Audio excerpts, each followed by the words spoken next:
দুশ্চিন্তা হচ্ছে তুলির জন্য। আমরিন গিয়ে ডেকেছিল অনেকবার, কিন্তু তুলি দরজা মেলেনি। অজানা ভয়ে চোখ মুখ শুকিয়ে এলো আমরিনের। ভুলেও নিচে গিয়ে জানানো যাবে না কোনো কিছু, তাই তড়িঘড়ি করে ফোন দিয়ে আদ্রকে জানালো। মিনিট 10 অতিবাহিত হয়ে গেছে। আমরিন উপর থেকে সদর দরজার দিকে তাকাতে দেখলো আদ্র ঢুকছে হুড়মুড়িয়ে। 25 মিনিটের রাস্তা 10 মিনিটে পার করে চলে এসেছে। অস্থির ভাব স্পষ্ট। সবাই ডাকলেন অথচ ফিরেও তাকাচ্ছে না আদ্র। আদ্রর বাবা রাদীপ সাহেব রেগে গেলেন প্রচন্ড। আদ্র সবসময় ওনার কথার অবাধ্য হয়। তাজ নতুন নয়। সায়রা বেগম সামনে নিলেন কোনো মতে। ছেলের পিছু পিছু ছুটে চললেন তিনিও। ভাইয়ের দিকে এগিয়ে গেল আমরিন। একদমে বলল, তুলি কোনো সাড়া দিচ্ছে না ভাইয়া, আমি অনেকবার ডেকেছি, ভেতর থেকে দরজা লক করা। নিজেকে সামলে নিয়ে রুমে গেল আদ্র। সায়রা বেগম মেয়ের কথায় বুঝতে পারছেন খারাপ কিছু ঘটেছে। যেতে নিলে আমরিন আটকে দিল মাকে। তুমি যেও না আম্মু। তুলির কি হয়েছে আমরিন? একটু শরীর খারাপ, তুমি ইঞ্চিতা আপুকে নিয়ে নিচে যাও, ভাইয়া ঠিক সামলে নিবে। একটা দীর্ঘ শ্বাস ছেড়ে ইঞ্চিতাকে নিয়ে নিচে চলে গেলেন সায়রা বেগম। আমরিনও নিজেকে স্বাভাবিক করে সামিরার সাথে নিচে চলে আসলো। বারান্দা টপকে তুলির রুমে চলে আসলো আদ্র। মেঝেতে তরল রক্ত চাক্ষুষ হতে আদ্রর চোখ থেকে এক ফোঁটা অশ্রু গড়িয়ে পড়লো সাথে সাথেই। অগ্নিবর্ষণ হতে লাগলো দু চোখ থেকে। কপালের রগগুলো ফুলে গেছে। রাগে থরথর করে কাঁপতে লাগলো পুরো শরীর। চোখের পলকে যন্ত্রণাগুলো হৃৎপিণ্ডে ছুরি গাঁথতে লাগলো। হাত দুটো মুষ্টিবদ্ধ করে দু হাঁটু গেড়ে বসলো তুলির সম্মুখে। কারো আভাস পেতেই মেঝে থেকে অশ্রুসিক্ত চোখ সরিয়ে ওপরের দিকে তাকালো তুলি। প্রচন্ড জোরে ধুক করে উঠল তুলির বুকটা। আদ্র রক্তিম চোখে পানি টলমল করছে। এক দৃষ্টিতে তাকিয়ে আছে আদ্র তার দিকে। তুলির কষ্ট যেন হু হু করে আরো বেড়ে গেল। কিছু বলতে চেয়ে অভিমানে আটকে যাচ্ছে সব কথা। হাতে আদ্রর স্পর্শ পেতে জ্বলে উঠল হাতটা। নীল বর্ণের চোখে রক্তিম আভা, চোয়াল শক্ত, কপালের রগ ফুলে আছে। তবুও সবকিছু উপেক্ষা করে আদ্র ব্যস্ত হয়ে পড়লো তুলির হাতে গেঁথে যাওয়া কাঁচগুলো খুলতে। কোনো ব্যথায় উপলব্ধি করতে পারছে না তুলি।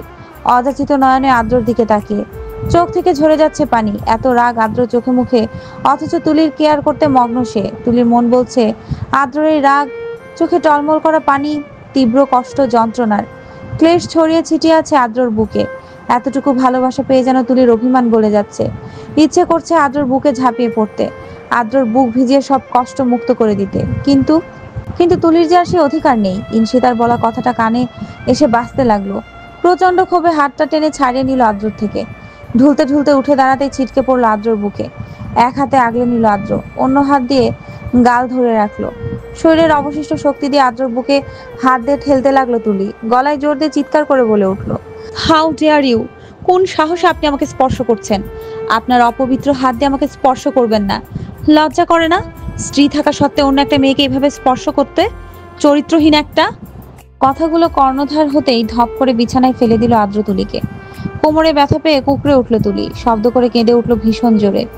মাথার চুলগুলো টেনে মাথা নিচু করে বসে পড়লো আদ্র। চোখ থেকে টুপটুপ করে জল গড়িয়ে পড়ছে ফ্লোরে। নিজেকে স্বাভাবিক রাখতে চেয়েও পারছে না। তুলির মুখের বিষাক্ত বাক্যটা শুনে রাগের মাত্রা বেড়ে গেল চরচর করে। তুলির কান্নার আওয়াজ অস্বাভাবিক করে তুলেছে তাকে। পাশের ড্রয়ার থেকে ফার্স্ট এইড বক্স বের করে ড্রেসিং করতে লাগলো তুলির হাতে। তুলি এখনো চোখ বুজে কেঁদেই যাচ্ছে। কেন অন্য কারো স্বামী হয়েও আদ্র তার এত কেয়ার করছে? হাতটা ব্যান্ডেজ করে দিয়ে অন্য হাতে টেনে তুললো তুলিকে। ঝাপসা দৃষ্টিতে আদ্রর দিকে চাইলো তুলি। আদ্রর ঠোঁটে তাচ্ছিল্যের হাসি। ভালোবাসি বললেই কি ভালোবাসা যায়? তুইও পারিসনি। কারো মুখের কথায় তুই আমায় চরিত্রহীন উপাধি দিয়ে দিলি। কি বলেছিলি সিলেটে? আমার উপর তোর অটুট বিশ্বাস, তাই না? এই তোর বিশ্বাস? কথাগুলো বলে মৃদু হাসলো আদ্র, যে হাসির পেছনে লুকিয়ে আছে অজস্র বেদনা, তীব্র আঘাত। তুলি নিশ্চুপ। রাগী স্বরে চিৎকার করে বলে উঠল আদ্র, তুই কি আদৌ অনুভব করতে পেরেছিলি আমার ভালোবাসা? যদি অনুভব করতে পারতি তাহলে বুঝতে পারতি তোকে ছাড়া কতগুলো কষ্টের প্রহর কাটিয়েছি আমি। তোকে নিজের কাছে আনার জন্য ওয়াদাবদ্ধ হয়েছি নিজের বাবা মায়ের কাছে। একটুখানি বিশ্বাস রেখে আমাকে জিজ্ঞেস করতে পারতি না? বিশ্বাস করলি অন্য কারোর কথায়? কান খুলে শুনে রাখ, আমি বিবাহিত না। নিজের সবটুকু দিয়ে তোকে ভালোবেসেছি তুলি, তার বদলে এই প্রতিদান দিলি তুই। কি বলেছিস আমি ক্যারেক্টারলেস? আজ তোকে বুঝাবো চরিত্রহীন কাকে বলে। কথাটা বলেই তুলির ঠোঁটে ঠোঁট ডুবিয়ে দিল আদ্র। চুলের পেছনে হাত গলিয়ে শক্ত করে চেপে ধরলো নিজের সাথে। এতক্ষণে জমানো রাগ ঝাড়তে লাগলো ঠোঁটের ওপর। আদ্রর ঘাড়ে খামচে ধরে কেঁদে দিল তুলি। ঠোঁট ছিঁড়ে দিয়ে গলায় সজোরে কামড় বসালো আদ্র। তুলির মাথাটা বুকে চেপে ধরে ভেজা কণ্ঠে বলে উঠল, তোমার জন্য নিজেকে শেষ করে দিতে রাজি আছি তুলি। তাহলে তুমি কিভাবে আমার ভালোবাসাটা অবিশ্বাস করলে? আমার খুব কষ্ট হচ্ছে তোমার রক্তগুলো দেখে। জীবনে প্রথম হৃদয়টা কেঁপে উঠেছে আমার। কত রক্ত দেখি প্রতিদিন, এমন কষ্ট তো কোনোদিন হয়নি। তোমার কিভাবে সাহস হলো রক্ত ঝরানোর? তোমাকে খুন করে নিজে মরে যেতে ইচ্ছে করছে। আমার এত বছরের ভালোবাসাকে এক নিমেষেই বিষিয়ে দিলে তুমি। আমি কখনো ক্ষমা করবো না তোমাকে, কখনো না। নীরবে কেঁদে যাচ্ছে তুলি। উপলব্ধি করতে পারছে আদ্রর কষ্ট, ভুল করে ফেলেছে। আদ্রর ভালোবাসা অনুভব করতে অক্ষম সে। একটুখানি বিশ্বাস রেখে আদ্রর কাছ থেকে সত্যিটা জানতে চাইতে তো পারতো। সব অভিমান নিঃশেষ হয়ে গেল তুলির। আদ্রকে আঁকড়ে ধরতেই টেনে বুক থেকে সরিয়ে দিল। সাদা শার্টে লেপ্টে আছে তুলির রক্ত। মেঝেতে রক্তগুলোর দিকে চোখ পড়তেই দু চোখ বন্ধ করে নিল আদ্র। হাত মুঠ করে বলে উঠল, তুমি আমার ভালোবাসার না, ঘৃণার যোগ্য। আজ থেকে তুই শুধু আমার ঘৃণাটাই অনুভব করবি। বিছানা থেকে উঠল তুলি। আদ্রর কাছে দাঁড়িয়ে কাঁদতে কাঁদতে বলল, আমার ভুল হয়ে গেছে আদ্র। এক সেকেন্ডের জন্য মনে হয়েছিল আমাকে কেউ শ্বাসরুদ্ধ করে মেরে ফেলেছে। ইনশিতা আপুর কথাটা আমাকে স্বাভাবিক থাকতে দেয়নি আদ্র। আপনাকে হারানোর ব্যথাটা আমি সহ্য করতে পারিনি। মনে হয়েছে আপনি বোধহয় আমাকে ঠকিয়েছেন। কথাটা শুনে পাশের দেয়ালে লাগাতার ঘুষি মারতে লাগলো আদ্র। আজ যদি নিজের রাগ দমাতে না পারে তবে হয়তো সত্যি সত্যি খুন করে বসবে তুলিকে। এত ভালোবাসা দিয়েও আজ আঘাত পেতে হচ্ছে তার।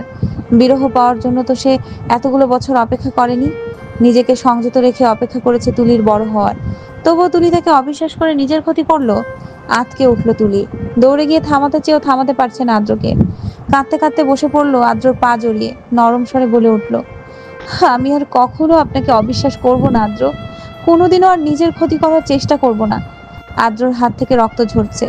তুলির দিকে এক পলক চেয়ে এক হাত ধরে উঠে টেনে নিয়ে যেতে লাগলো নিচে। তুলিকে টেনে নিচে নিয়ে আসলো আদ্র। সামিরার দিকে রাগী দৃষ্টি নিক্ষেপ করলো। সবাই বিস্মিত দৃষ্টিতে তাকিয়ে আছে। সবার দৃষ্টি গেল আদ্রের হাতের মুঠোয় থাকা তুলির হাতের দিকে। ছ্যাদ করে উঠলো সামিরার বুকটা। পানিতে ভরে এলো আঁখি দুটো। ছেলের হাত থেকে রক্ত ঝরতে দেখে আটকে উঠলেন সায়রা বেগম। দৌড়ে ছেলের কাছে আসতেই আদ্র হাতের ইশারায় থেমে গেলেন তিনি বুঝতে পারছেন আজ এখানে প্রলয় হবে। স্বামীর দিকে অসহায় চোখে চাইলেন। রাদীপ সাহেব রেগে আছেন, প্রচন্ড রেগে গেছেন আদ্রর কাণ্ডে। আদ্রর বড় চাচা তীক্ষ্ণ নজরে তাকিয়ে রইলেন। রাদীপ সাহেব রাগী স্বরে ধমকে উঠলেন, এসব কি হচ্ছে আদ্র? তুমি তুলির হাত ধরে রেখছো কেন? ওর মুখ দেখে বোঝা যাচ্ছে ব্যথা পাচ্ছে। ছাড়ো ওকে। ইনশিতা, আমরিন, রনক সবাই অবাক চোখে চেয়ে আছে আদ্রর দিকে। কেউই আদ্রর ভাবভঙ্গি বুঝতে সক্ষম হচ্ছে না। তুলির হাতে ব্যান্ডেজ দেখে আমরিনের বুঝতে বাকি রইল না তুলি কোনো পাগড়ামি করেছে, যার কারণে তার ভাই এতটাই হাইপার হয়ে উঠেছে। আমরিন বয়সে ছোট হলেও তার মাঝে বেশ ম্যাচুরিটি লক্ষ্য করা যায়। কোনো কিছু বলা বা করার আগে ভেবে চিন্তে করে। সহজে কোনো কিছুতে পা বাড়ায় না। বাচ্চামো স্বভাবও তার মাঝে নেই। তুলির হাতটা দেখে কষ্টে জ্বর হলো মনে। মেয়েটা কয়েকদিনে কেড়ে নিয়েছে আমরিনের মনটাও। বেস্ট ফ্রেন্ড কম বোন বলে আখ্যায়িত করে আমরিন। সূক্ষ্ম একটা উত্তপ্ত শ্বাস ছেড়ে আদ্রর দিকে মনোযোগ দিল। আদ্র এক দৃষ্টিতে তাকিয়েছে রাদীপ সাহেবের দিকে। ওনার কথাটা কর্ণপাত হতেই তাচ্ছিল্য স্বরে বলে উঠল, আপনি এই মেয়েটার সামান্য ব্যথাটুকু অনুভব করতে পারছেন, অথচ আমি যে বছর ধরে আগুনে পড়ছি সেটা পরিলক্ষিত হয়নি আপনার? আমার বুকের তীব্র ব্যথা কখনো বুঝতে চেষ্টা করেছেন বাবা হিসেবে? ছেলের আর্তনাদ বোঝার ক্ষমতা আছে আপনার? থাকলে এত কঠিন হতে পারতেন না আপনি। আপনার পায়ে পড়ে কেঁদেছিলাম সেদিন, কিন্তু আপনি তুলিকে আনার বদলে জুড়ে দিয়েছিলেন শর্ত। এ বাড়িতে ওকে নিয়ে তো আসলেন, অথচ দেয়াল তুলে দিলেন ওরা আমার মাঝে।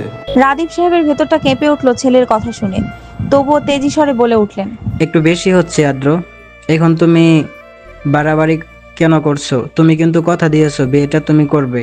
সো এখন এসব বাদ দাও, সিন ক্রিয়েট করা বন্ধ করো। তুলি এতক্ষণ চুপ করে সব শুনছিল। বুঝতে পারছে তার জন্য বাবা ছেলের মধ্যে ঝামেলা বেঁধে যাচ্ছে।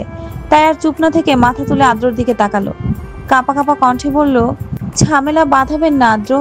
খালু। স্টপ! জোরে ধমকে উঠলো আদ্র। ভরকে গেল সবাই উচ্চ ধমকে। আদ্রর রাগ সম্পর্কে সবারই কম বেশ ধারণা আছে। তুলির শরীরের প্রত্যেকটা লোম খাড়া হয়ে গেল ভয়ে। কাঁপতে লাগলো থরথর করে। তুলিকে সোফায় বসিয়ে দিল আদ্র। সামনের টেবিল থেকে এক গ্লাস পানি এগিয়ে দিল তুলির দিকে। ভয়ে শরীর এত কাঁপছে যে গ্লাসটা পর্যন্ত ধরতে পারছে না মেয়েটা। তুলির পাশে বসে যত্ন করে পানিটা খাইয়ে দিল আদ্র।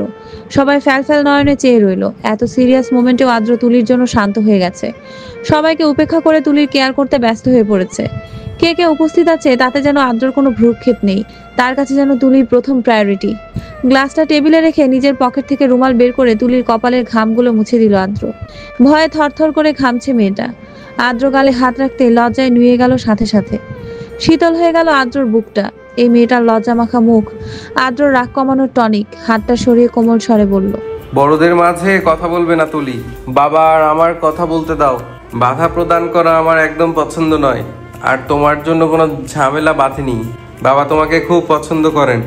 ওনার সব প্রবলেম তো আমাকে নিয়ে। আমাকে খুব একটা পছন্দ করেন না তিনি। ওনার কথা মোতাবেক আমি ছোট থেকে ওনার অবাধ্য। রিল্যাক্স থাকো, এত ভয় পাচ্ছ কেন? আই এম সরি উচ্চস্বরে ধমক দেওয়ার জন্য। আবারও নরম স্বরে কথাটা বলল আদ্র। মনের মধ্যে ভালো লাগা ছেয়ে গেল তুলির। প্রকাশ না করতেই আদ্র সবসময় তার মনের কথা বুঝে যায়। এমন একরুখা রাগী মানুষ এত সুন্দর করে ভালোবাসতে পারে। তুলির নিজেকে এই মুহূর্তে পেশেন্ট মনে হচ্ছে, যার আদ্রর মতো বেস্ট একজন ডক্টর সাহেব আছে। কথাগুলো শেষ করে রাদীপ সাহেবের সামনে এসে দাঁড়ালো আদ্র। রাদীপ সাহেব গম্ভীর মুখে আদ্রর দিকে চেয়ে আছেন। হালকা হাসলো আদ্র, দৃষ্টি স্থির রেখেই বলতে শুরু করলো, আমি তো সিন ক্রিয়েট করছি আর আপনি বাবার অধিকার পেয়ে আমার জীবনটা শেষ করে দিচ্ছেন। আমি তুলিকে নিজের জীবনের চেয়ে বেশি ভালোবাসি। এটা জানা সত্ত্বেও আপনি আমার বাধ্য করছেন অন্য কাউকে বিয়ে করতে। আসলে আপনি বললে ভুল হবে, করছে তো আপনার ভাই। আদ্রর কথা শুনে রাদীপ সাহেবের বড় ভাইয়ের দিকে ফিরে তাকালো সবাই। কারো মাথায় কিছুই ঢুকছে না। সামিরা চোখের পাপড়ি পানিতে ভিজে যাচ্ছে বারবার। আদ্রর মুখে তুলিকে ভালোবাসার কথা শুনে আর্তনাদ করে উঠলো ভেতরটা। আদ্র ইনশিতার মাথায় হাত রাখলো। ভাইয়ের উপর বিশ্বাস আছে তোর? আমি তোর খারাপ চাইতে পারি কখনো? ভাইকে জড়িয়ে ধরলো ইনশিতা। কিছু বুঝতে না পারলেও আলতো হেসে বলল, কখনো না আমরিনু, আমার কাছে তুমি শুধু একজন বড় ভাই না, আমাদের ভালোবাসার আরেক নাম তুমি ভাইয়া। স্বস্তির নিঃশ্বাস ছাড়লো আদ্র। অনেক সহ্য করেছে, আর থাকতে পারবে না অশান্তির এই বেড়া জালে। বোনের জন্য চিন্তিত ছিল, তাও যেন অনেকাংশে দূর হয়ে গেল। গত একটা বছর ধরে চিন্তাটা কুরে কুরে খাচ্ছিল তাকে। কিছুটা দূরে দাঁড়িয়ে থাকা রনকের দিকে তাকিয়ে বলল, আমি জানি তুই ইনশিতাকে অনেক ভালোবাসিস। ভালোবাসার মানুষটার পাশাপাশি পরিবার ইম্পর্ট্যান্ট। কিন্তু তুই কি এটা জানিস তোর বাবা আমারও সামিরার বিয়ের শর্ত রেখে তোরও ইনশিতার বিয়ের জন্য রাজি হয়েছে? আমার বাবাকে বলা হয়েছে সামিরাকে আমি বিয়ে না করলে কখনো ইনশিতাকে তোদের বাড়ি বউ করতে দিবে না। বিস্ময়ে থ মেরে রইল রনক। সায়রা বেগম, রাদীপ সাহেব ও ওনার বড় ভাই বাদে সবাই রীতিমতো চমকে যাচ্ছে। আদ্রর থেকে চোখ ফিরিয়ে সামিরা ও রনক তাদের বাবার দিকে তাকালো এক নজর। বিস্ময় কাটিয়ে সামিরা বলে উঠল, এইসব সত্যি বাবা? অপরাধীদের মতো মাথা নিচু করে ফেললেন জুনায়েদ সাহেব। তুই আদ্রকে ছোট থেকে করিস, বয়সের সাথে ভালোবেসে ফেলেছিস, সেটা জানতে পেরে আমি খুব খুশি হয়েছিলাম। কিন্তু 2 বছর আগে যখন আদ্র তোর ভালোবাসা ফিরিয়ে দিয়েছিল আর তুই অশ্রু ঝরিয়ে আমার কাছে আদ্রকে চেয়েছিলি, তখন বাবা হিসেবে নিজেকে ব্যর্থ মনে হচ্ছিল। রাদীপের কাছে সরাসরি তোর আর আদ্রর বিয়ের প্রস্তাব দেওয়াতে ফিরিয়ে দিয়েছিল আদ্র। অবশেষে রনক ও ইনশিতার সম্পর্ক জানতে পেরে আবারও প্রস্তাব দিলাম যে আদ্র তোকে বিয়ে করলেই আমি ইনশিতাকে রনকের বউ করব। মাথা নত করে এক নাগারে কথাগুলো বলে নিঃশ্বাস ছাড়লেন তিনি। সামিরার চোখ থেকে জল গড়িয়ে পড়লো মুহূর্তেই। অশ্রুকণা মুছে আদ্রর দিকে তাকিয়ে বলল, আমি তোমাকে অনেক ভালোবাসি আদ্র, তাই বলে জোর করে চাই না কখনো। জোর করে তোমাকে স্বামী তো বানাতে পারবো, কিন্তু কখনো তোমার ভালোবাসাটুকু পাবো না। বাবাকে ক্ষমা করে দিও। আমি বা রনক ভাইয়া কেউই জানতাম না এইসব। ইনশিতাই আমার ভাবি হবে। রনকও সম্মতি জানালো সামিরার সাথে। তুলি চমকিত নয়নে চেয়ে রইল। সামিরা নিজের ভালোবাসা ত্যাগ করে দিচ্ছে। কতটা ভালোবাসলে এমনটা করা যায়? সামিরাকে দেখে তুলি ভাবতেই পারেনি ওর মনটা এত সুন্দর। ইনশিতা তুলির কাছে এসে বসে হাতটা ধরলো। আমায় ক্ষমা করে দে তুলি, আমার জন্য তুই কষ্ট পেয়েছিস। আমি জানতাম না ভাইয়া তোকে ভালোবাসে। তুমি ক্ষমা চাইছো কেন আপু? তোমার তো কোনো দোষ নেই। এতদিনের সব অবসাদ দূর হয়ে গেল আদ্রর। কথা না বাড়িয়ে তুলির কাছে গিয়ে বসলো। এখন আর কোনো দুশ্চিন্তা নেই। ভাই হিসেবে বোনের জন্য থেকে গিয়েছিল, কিন্তু সামিরাকে কখনো বিয়ে করতো না সে। মনটা হুট করে বলল, কোনো শর্তই আমি মানতাম না, কারণ আমার জীবনের প্রথম শর্তই যে আমার তুলা। মুচকি হেসে মুগ্ধ কণ্ঠে জিজ্ঞেস করলো, তুমি বিহীন শূন্য আমি, আমার জীবন সঙ্গিনী হবে তো তুলা? প্রচুর পরিমাণে জড়তা সংকোচ ঘিরে ধরলো তুলিকে। মনের কোণে উদয় হলো আবারও সুখের ঝলক। মুছে গেল সব অভিমান। বহু কষ্টে মাথা তুলে আদ্রর বাবার দিকে চাইলো। সবার চোখে মুখে জানার আগ্রহ। একটু হেসে মাথা উপর নিচ করলো তুলি। সাথে সাথে কানে ভেসে এলো করতালির শব্দ। নিজের পকেট থেকে একটা আংটির বক্স বের করলো আদ্র। আজ সকালে কিনেছিল আংটিটা। ইচ্ছে ছিল তুলিকে সারপ্রাইজ দিবে আর সবকিছু ঠিক করে নিবে, কিন্তু এভাবে কিছু ঠিক করতে চায়নি সে। তবুও হয়ে গেল। পরিবারের কাউকে কষ্ট দেওয়ার উদ্দেশ্য ছিল না তার, কিন্তু তুলির অবস্থা দেখে নিরুপায় ছিল সে। সামিরা ও রনকের কাছে ছোট করতে চায়নি ওদের বাবাকে। রিংটা তুলির আঙুলে পড়াতেই হিমশীতল বাতাস বয়ে গেল তুলির পুরো দেহ জুড়ে। ভালোবাসার পরিণতির প্রথম ধাপ।